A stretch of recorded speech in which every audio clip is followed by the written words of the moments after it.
So, at the 23rd hour, some slender sign of movement tonight over Syria's chemical weapons.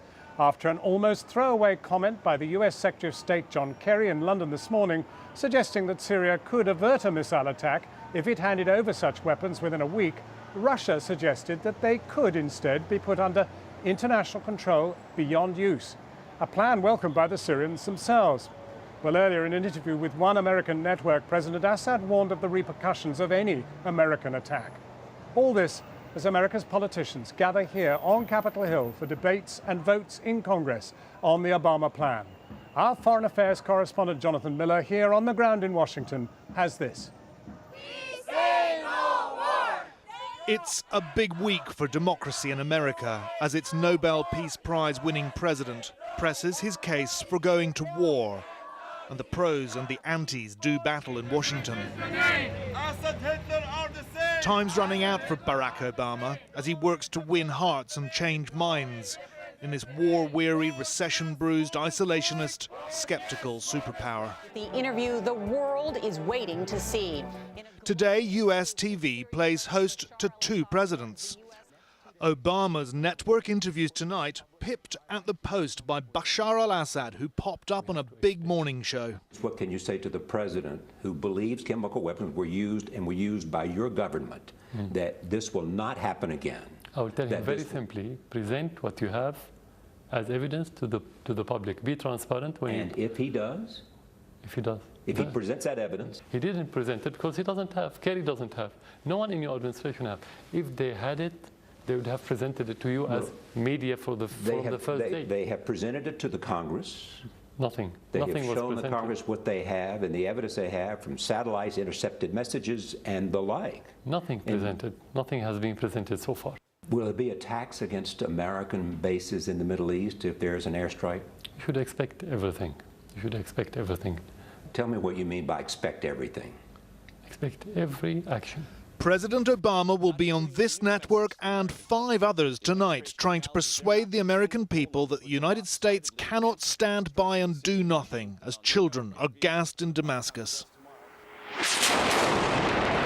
No let-up on the front lines in Syria, but on the chemicals front, breaking news out of Russia, which has today proposed a possible way out for Syria. Foreign Minister Sergei Lavrov offering to immediately work with the regime to put its WMD stocks under international control and then to destroy them. As Syria welcomed the Russian initiative, the British Prime Minister branded it a distraction tactic. In America, the lobbying's intense. The arithmetic's not adding up for the president yet, especially in the lower house, where many congressmen from Obama's own party remain resolutely opposed to US intervention. This afternoon, sunshine with a high in the low 90s. We travel to Kansas City, Missouri, in the very heart of America, It's 86 downtown, 86. where Obama is singularly failing to win hearts and minds. The US veterans of foreign wars have their national headquarters in this city, a city that most definitely does not want another war. There is enormous pressure on me. Congressman Emanuel Cleaver II is a Democrat with a deep sense of loyalty to Barack Obama. Now, though, he's torn. Iraq poisoned everything, he said. So we've got to figure out a way, we, the government of this country, and the people, to regain the trust of the American public. And so there's very little that has been said to this point that is persuasive enough to get Americans to say, oh, okay, we trust what you're saying. I am unapologetic about the fact that I don't believe in military action. How can we afford another military action? I don't see you vote no on this war, which will cause World War III. Listen to me, sir. Congressman Cleaver has come back to Kansas City to listen. A bit of grassroots democracy before the debate in D.C. If we go into Syria, how many more innocent women and children will be killed? Very seldom you win a war 3,000 miles away. The Germans, they were going to whip the Russians and they froze to death. The British was going to whip us and we're still here. We lost in Vietnam, we lost in Korea. History is not behind us. The meeting overran by more than an hour. 43 speakers, only 5 pro-Obama, all of them Syrian Americans.